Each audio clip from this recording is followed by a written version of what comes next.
Welcome to the eCommerce Badassery Podcast, the place for scrappy female entrepreneurs who want to learn actionable steps and strategies to grow the traffic, sales, and profit in your e-commerce business. I'm your host, Jessica Totillo-Coster, a 20-year retail veteran who spent 3 years as the only employee of a 7-figure online store.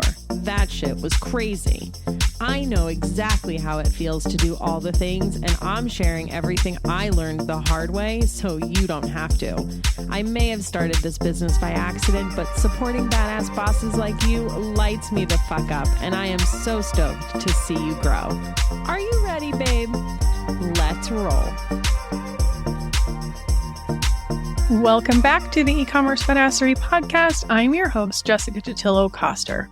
Today, we're getting into the details of Shopify's latest feature releases. There are a lot of them, so I'm going to focus on the most exciting and the ones I have to poke holes in. I will provide you with a ton of links to learn more about what we're talking about, updates I didn't mention, and direct you to some other episodes where you can dive deeper into some of the concepts we're discussing. Because there are a lot of links, I'm going to keep them all in the show notes on my website versus muddying up the description of this podcast. So make sure you check out the full show notes link below. You can also get to the full announcement right from Shopify within your Shopify admin. It's on the upper left-hand side of the top bar and it says Summer 23. First up, let's talk about Shopify Flow. When Flow was first released, it was limited to Shopify Plus. Then I think it was actually during the pandemic where they released it to more levels. I thought it was all of them back then, but they just announced it was available for basic Shopify. Not sure if that was something they took away at some point. I don't know, but confirmed that Shopify Flow is now available for everyone. I talked about a few ways you can use Shopify Flow in episode 195 of the podcast, so make sure you check that episode out. They also made updates to the Search and Discovery app, which manages filters and search results. The way the Search and Discovery app works is that you can create filters with the standard Shopify fields, such as vendor, product type, variants, etc., but you can also create custom filters utilizing meta fields. For example, I created custom filters for a skincare client so that customers could filter products by skin concern, age, things like that. This new update allows you to group default filters, so that would be vendor, variants, things like that, together, which will change how it appears on the front end of your website. And I usually will use this for things like color, scent, and flavor.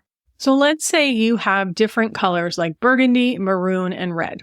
Instead of having a separate filter for each color, you can group all 3 of those under one filter, say red. I'll typically also combine things like leopard print and snakeskin into one category called animal prints. It obviously depends on your product assortment and how many items you have that fall under these individual filters, but it's a great way to keep the filters nice and tidy on the front end for the customer. I used to do this at my previous day job because we resold other brands' products and they all had special names for their colors. It wasn't called purple, it was grape.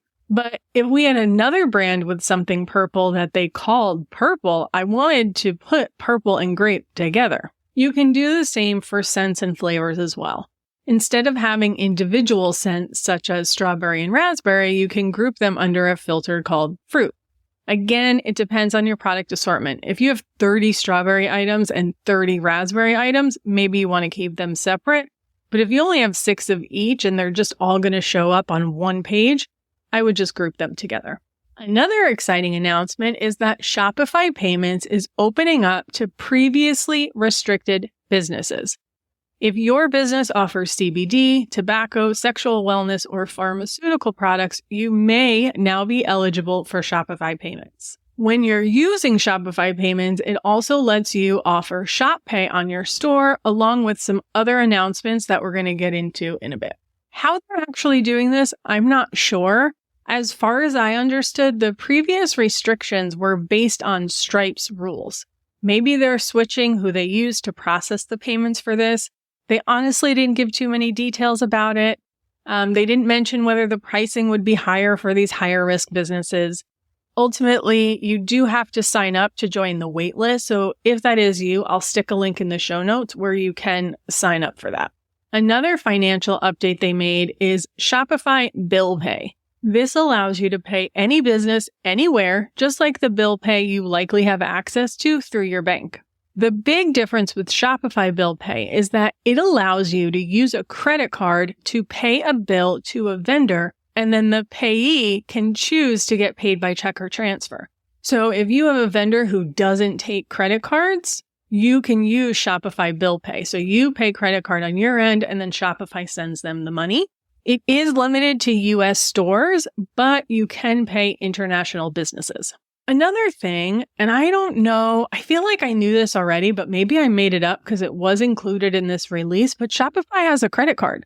The cool thing about their card is that it gives you extended periods to pay for your purchases and gives you cash back on advertising, shipping, and even wholesale purchases through Faire. They did have a little note that said more wholesale markets coming soon.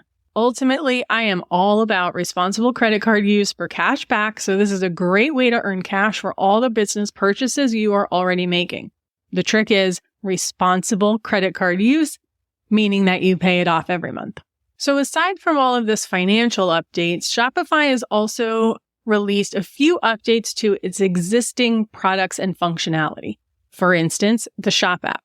Now you can create a storefront in the app. So you can add a banner, a heading, a slogan, and product collections. And then they've released something called Shopify Minis. These are essentially apps that work with the Shop app. The list of them is pretty small right now, but I do expect more will be released. I will put a link in the show notes where you can see all of the existing apps that are available. Shopify also mentioned that they're increasing the available number of variants to 250. I think it's 100 right now. There are a lot of Shopify stores out there that have to use third-party apps to accomplish this. I imagine migrating off of those apps might not be worth it in the short term, especially for how close to Q4 we are, but it's something worth putting on the to-do list in Q1 of next year. Another seemingly unimportant update, but I imagine can be pretty helpful for certain merchants, is the ability to mark draft orders as local pickup. So if you are manually creating the order in the back end, that is something you can set with local pickup as the delivery option. Shopify has also upped their shipping game. They released something called package suggestion. So essentially, when you have your preferred package sizes entered into Shopify, Shopify Shipping will make a recommendation on what size package you should use to ship that order, allowing you to purchase shipping labels in bulk. So if you have 30 orders, it's going to tell you use package A, B, C, whatever it is, and then you can just purchase all of those labels at one time. This update was released alongside a discount for DHL shipping. I think it was about 15% decrease. So if you ship internationally, obviously that's going to help you out. Maybe you have not gone into international shipping because you were concerned about the cost. I would revisit it because maybe now with these decreases in rates, it might be worth it for you to try. Shopify has also made some updates to its reporting. So it's giving you a benchmark report. That's pretty cool. So it's going to show how you are doing against other similar businesses. It's expanding its tax reporting, breaking it down by state, county, and at the local level. Admittedly, I never had to deal with this, so I don't know what it looks like in there, but they made it sound like it's going to be better. And then you can also customize the layout of your analytics dashboard. So when you go to it, it's all these different cards and you can move them around, you can remove some, reorganize them. So that's kind of fun. What's most exciting about Shopify's latest announcement, though, is all of the new apps it's created to expand the functionality of your store. Before you get too excited, as expected, these apps are the most bare bones options in terms of what they can do. If you haven't already started implementing these, then the Shopify version is a great place to start. But if you are already using another app, make sure you do your research to ensure it has all the functionality you need. And then I would also make sure that you check into how Shopify Flow works within these new apps, because maybe by default, the Shopify app doesn't have the feature that the other app you're using does. but maybe you can create an automation inside of Shopify Flow that will recreate that. It really depends how deep in you are. It's great that these apps by Shopify are free, but of course it comes with limitation. And then is it really worth all the work to do the migration and all that sort of stuff? So those are things you kind of got to figure out. But like I said, if you're not already doing them, this is a great place to start. The first one we're going to talk about is Shopify bundles. So obviously, this is going to let you group products together and sell them as a bundle. Unlike apps that show bundle options on a product page, like, hey, get these two together and then add the bundle, this works more like the bundle app by Gazebo, which you probably heard me talk about a lot. So you create a new product and then it syncs the inventory in the back end. There are limitations to this app though. It is incompatible with Shopify scripts and checkout customizations, which essentially makes this useless for Shopify Plus because those are two of the most used features. There are also conflicts with Global E, Licenseify, Exemptify, and Recharge subscriptions. This next disclaimer is a bit confusing. I'm not sure if it means you can't use bundles altogether or if bundles just won't work in these situations. Some of the examples that they gave are you're creating a draft order on behalf of a customer, or if it is a B2B customer submitting their orders as draft at checkout. You're using Shopify POS to sell your products in person in retail stores, pop-ups, and other locations. Or you're trying to include or sell a bundle as a purchase option, such as subscription, pre-order, or try before you buy. Using the POS example, does that mean you can't sell the bundle on the POS channel or that it just wouldn't work at all? I don't know, and I didn't really have the means to test it, so that's something you're going to have to test on your end. As I've already mentioned, if you are not doing bundles at all today and you are not a Shopify Plus store, I think this is a great place to start. But if you're using something else that has been working, I wouldn't necessarily switch from that just to save a few bucks. The other thing I want to mention is that when I was testing the Bundles app on my dev store, I did get an error that it had too many variants. I am unsure if this was bundle app specific or if the variant increase I mentioned just hasn't occurred yet, or it could be both. I'm not really sure. The other app that Shopify released, Shopify subscriptions. Now, back in the day, Recharge was like the only subscription app that existed, and it created a whole separate checkout. And then about a year or so ago, when Shopify opened the checkout API, you had all of these other new subscription apps pop up that make it way easier to implement, and it all works inside of Shopify checkout. I eventually had to stop keeping up with all of those new subscription apps because it just felt like they were in a race of development, and it was getting crazy. I imagine even today, a year, 2 years later, I don't even know how long it's been, I'm sure that they are more sophisticated than the Shopify subscription app, but it seems pretty straightforward. You can have multiple different delivery frequencies, etc. It works with multiple payment gateways like Shopify Payments, PayPal, Authorize.net, and Stripe. And customers can use accelerated checkouts like Shop Pay, Apple Pay. They can't use local payment methods such as Klarna. I don't know what qualifies as a local payment method. Does that also mean that people can't use any of the other like split pay options out there? The only one they listed was Klarna, so I don't know for sure. The other thing that was cool about the app, though, is that the local delivery and pickup options are supported delivery options for subscriptions in addition to shipping. So that's pretty neat. They are, however, limited to the online store and custom storefront sales channels, so you can't create a subscription for someone through the POS system.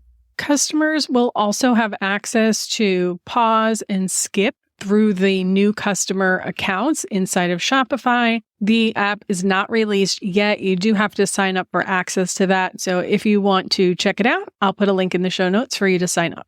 Another app that Shopify released is called the Shopify Connect Marketplace app. Shopify Connect is a replacement for some of the sales channels that previously existed. So this lets you connect your product catalog to Amazon, Walmart, eBay, and Etsy. Interestingly, the Etsy connection specifically says it is not endorsed by Etsy, while the others don't say anything like that. Ultimately, I don't think it matters. Etsy has an open API, which basically means any developer can create an Etsy integration. That's why you have so many other apps in the Shopify App Store that can connect your Shopify store to Etsy. My guess is there's some disclaimer required in the API's terms of use, but I just wanted to mention it in case you saw it and were like, don't know if I should use that. What's cool about this app is that it gives you the ability to automatically increase the prices of your products by a percentage when you sync them to these other platforms. So that's a really easy way to offset some of the additional fees it costs to sell on these platforms. Now, if you are already using one of the other connections and you've got all your products synced and orders are coming in and all of that kind of stuff, is this something I think you should be migrating to today? Absolutely not. Q4 is around the corner. Worry about it in Q1. If you have been thinking about getting onto these platforms and you just haven't gotten around to doing it yet, then maybe it's worth it to get in there and get it set up. Another app that Shopify released, Shopify Collective. It's essentially a drop shipping app between Shopify stores. So you can list products from other Shopify stores on your website. When the item is sold, the order is sent to the supplier Shopify store and they fulfill the order. Once the order is fulfilled, the information is sent back to your store and the shipment notifications are triggered as usual.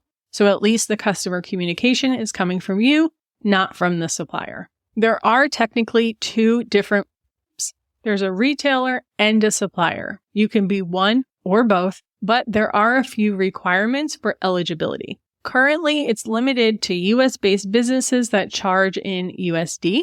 You need to have generated at least $50K in sales in the last 12 months and use Shopify payments.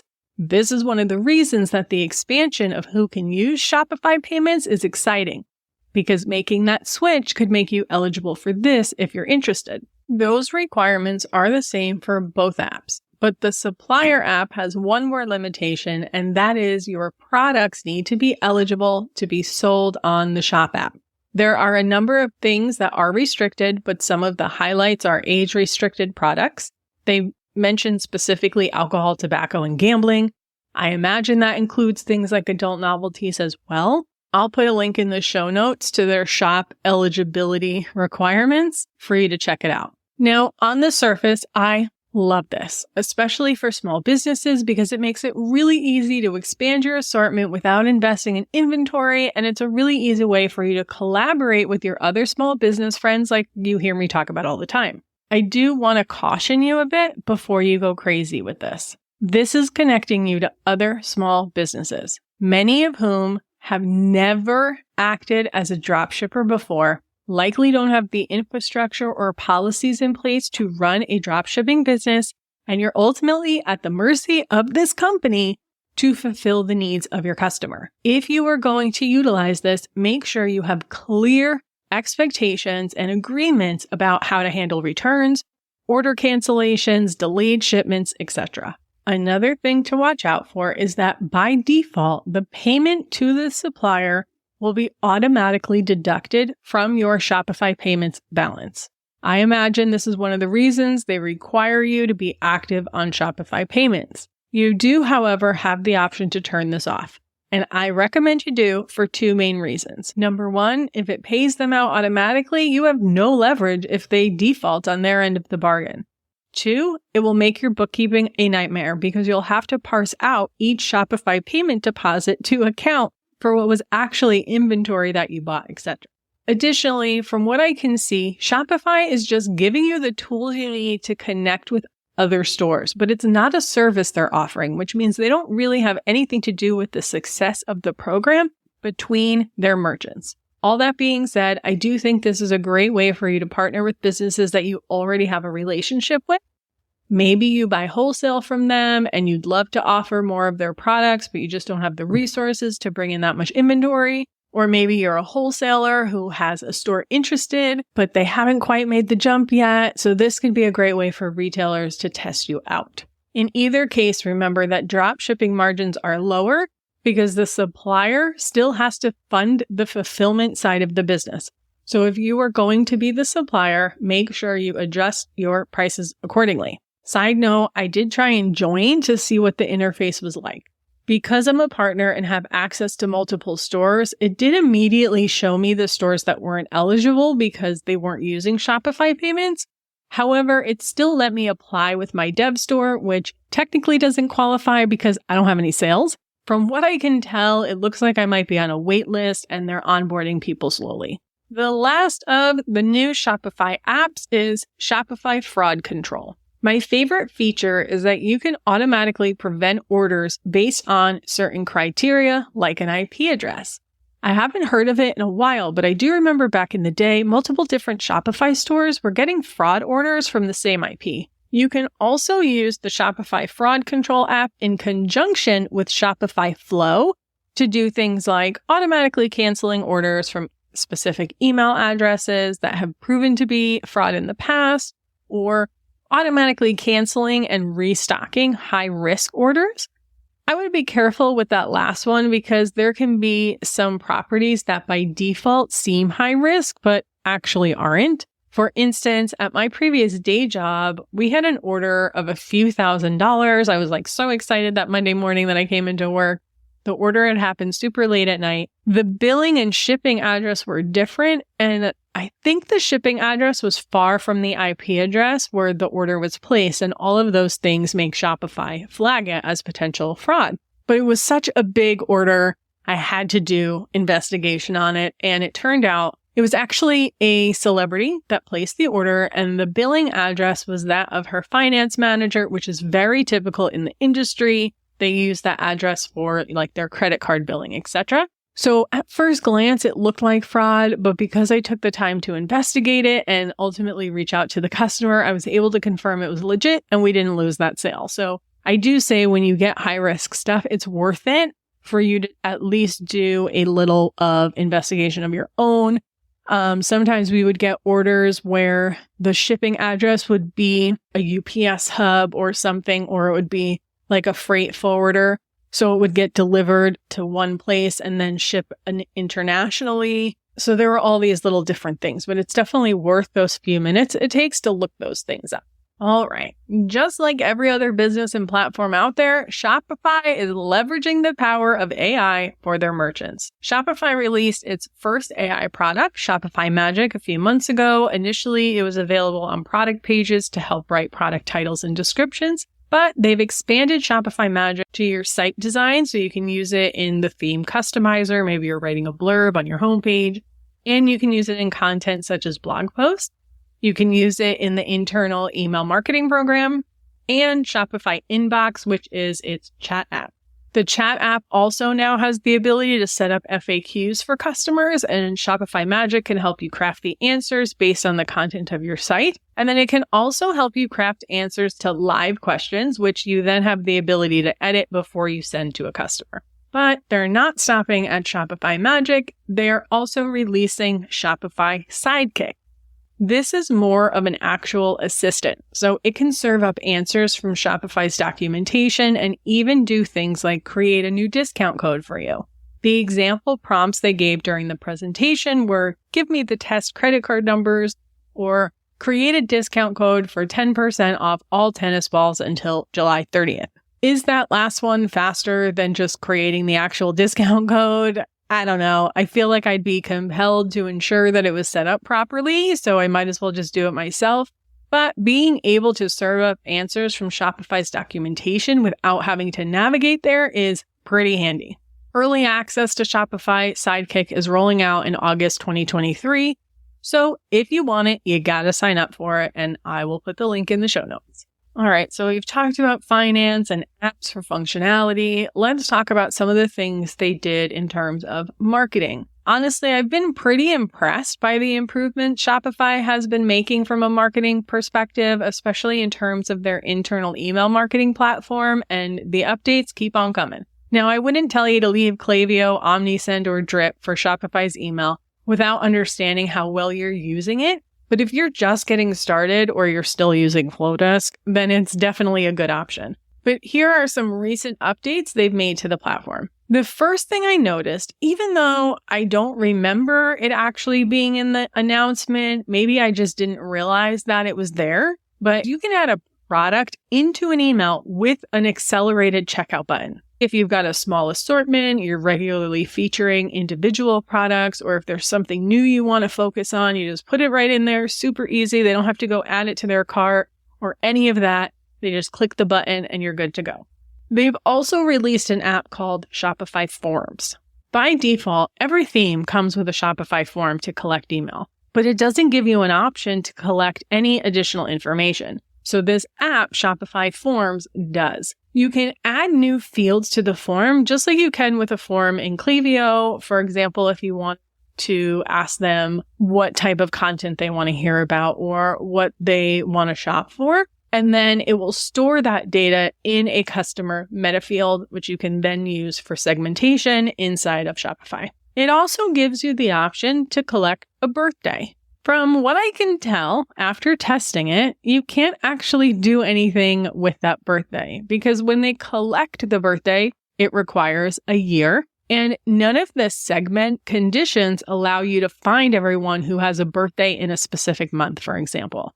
So I can't go in and say everyone who has a birthday in January. It has typical date functions like within the next 30 days or between these dates. But the problem is when you pick those dates, it's looking at a real calendar with a year. So I don't understand.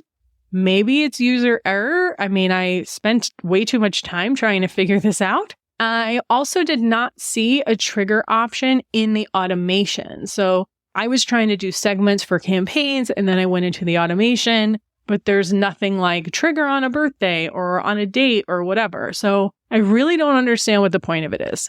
The good news about these forms, though, is that they can be used on the Shop app. While I don't think you can specify to use it only on the Shop app, let's say you were using another platforms for your forms, you can't just say, hey, only use this form on the Shop app. But I do still think that you can use these forms in conjunction with whatever other forms you use. So for instance, maybe you use the Shopify form for that initial sign up so that it can be on your store and in the Shop app. And then later on, you just ask them for their birthday through your email marketing platform.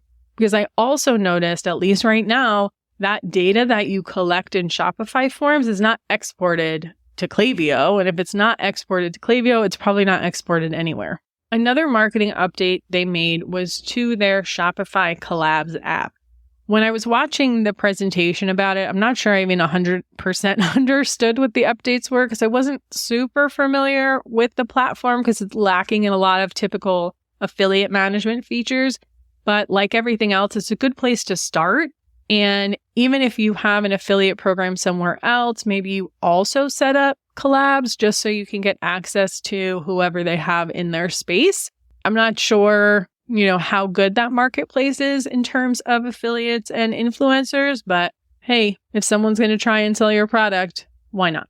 All right, so let's talk about website design. While the release of Shopify 2.0 themes was a huge upgrade, there are new updates on the horizon, specifically animations, a 3D hover effect, and parallax images. And parallax images are just those that stay fixed as the page scrolls. You'll usually see it for a background image of a section.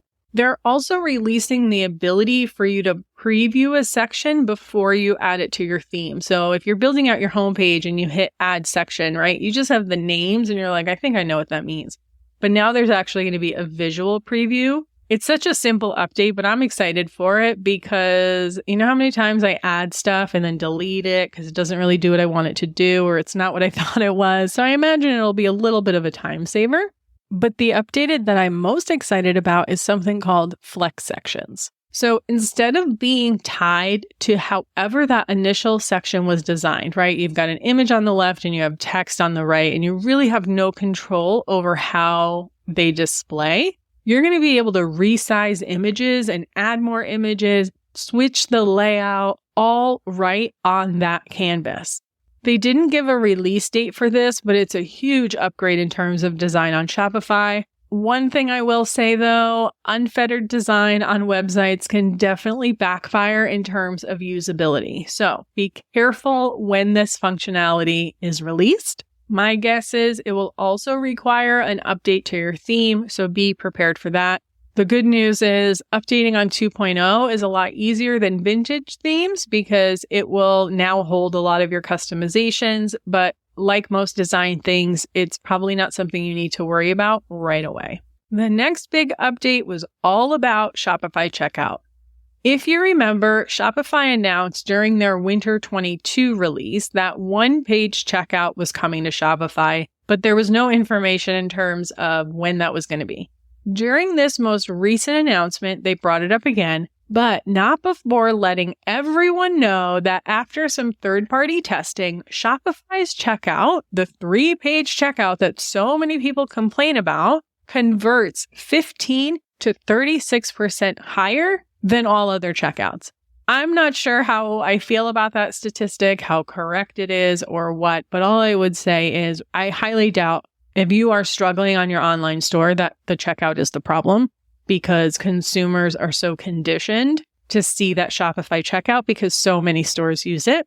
All that being said, they're still planning on rolling out a one-page checkout, but there is a waitlist for early access. In addition to the one-page checkout, they also announced some additional updates for Shopify Plus merchants. So this includes an address validator, preventing orders to PO boxes, adding apps to checkout, a local delivery date picker, and they also mentioned the ability to sell subscriptions or pre-orders in checkout. Unfortunately, I don't really know what any of that's going to look like, when it's going to be released, how many people they're going to give early access to, who freaking knows. I will say, because the checkout is so freaking important, I absolutely want them to take as much time as they need to make sure that they get this right. Because the last thing we need is for them to release something with bugs and have it not perform and people can't check out. So no matter how anxious you feel and how long you feel like you've been waiting for it, it is absolutely worth it for them to take as much time as they need. Speaking of Shopify Plus, they've also made updates to the B2B functionality. B2B is the wholesale functionality for Shopify Plus stores now. If you historically use the wholesale channel, you can migrate those customers and their historical purchases to B2B. There are a bunch of cool things that you can do with B2B on Shopify Plus, but I'm not going to go in too deep here because I know most of my listeners aren't doing wholesale on Shopify Plus, but make sure you check the links in the show notes for more details if that is you. There are 2 functions of B2B that I think are really cool that I wanted to mention though. First is the option to choose between a blended store or a separate store. The blended store means the wholesale user logs in and then sees the wholesale pricing. The separate one just means it's a whole separate store and you have completely separate settings and everything. The other is the ability to design separate B2B and online store templates right in the theme customizer. So you could have different product page templates for each selling platform. You can also make adjustments across different countries as well. The last thing we're going to cover is custom templates for meta objects. Meta objects are essentially just a collection of multiple meta fields. For instance, maybe you have contributors to your blog and you want to build a profile for each of your contributors. So you have an author meta object that includes a name, profile photo, bio, and a link to the person's personal website. Another example is a skincare brand. You might want to provide information about the main ingredients that are used in your products, so you'll create an ingredient meta object with a title, a description, and a list of the products that use that ingredient. So you create the meta object, and then you enter the data for all of your ingredients into the meta object library. Once the library is complete, you'll go to your theme customizer and create a new meta object template. It's distinctly different. Then you'll dynamically pull the data into sections and blocks. Once you create that template, Shopify will automatically generate a separate page for each entry in the meta object library. As you add more entries, it creates new pages, and it also has a very specific URL structure. So you'll always know what those new page URLs are going to be after they're created. You could also use this for events, product drops, staff profiles, anything where you would have multiple entries and wanted a separate page for each entry. could work with this function. If you're completely confused by what I just explained, make sure you check the show notes for a video example of what this looks like. So overall, I'm pretty excited for a lot of these updates. I'm really happy to see the extension of Shopify payments to cover businesses that historically didn't qualify, especially since there are often features released that require you to participate in Shopify payments, and because they charge you a transaction fee if you don't. At least they did when we migrated to them at my previous job. But of course, in true Shopify form, their apps do leave a bit to be desired. I mean, look, I get it. They have built their business on their developer community, so I understand that there will always be limitations. Like I said throughout this episode, they're functional enough to get you started, and you always have the option to upgrade if and when you need to.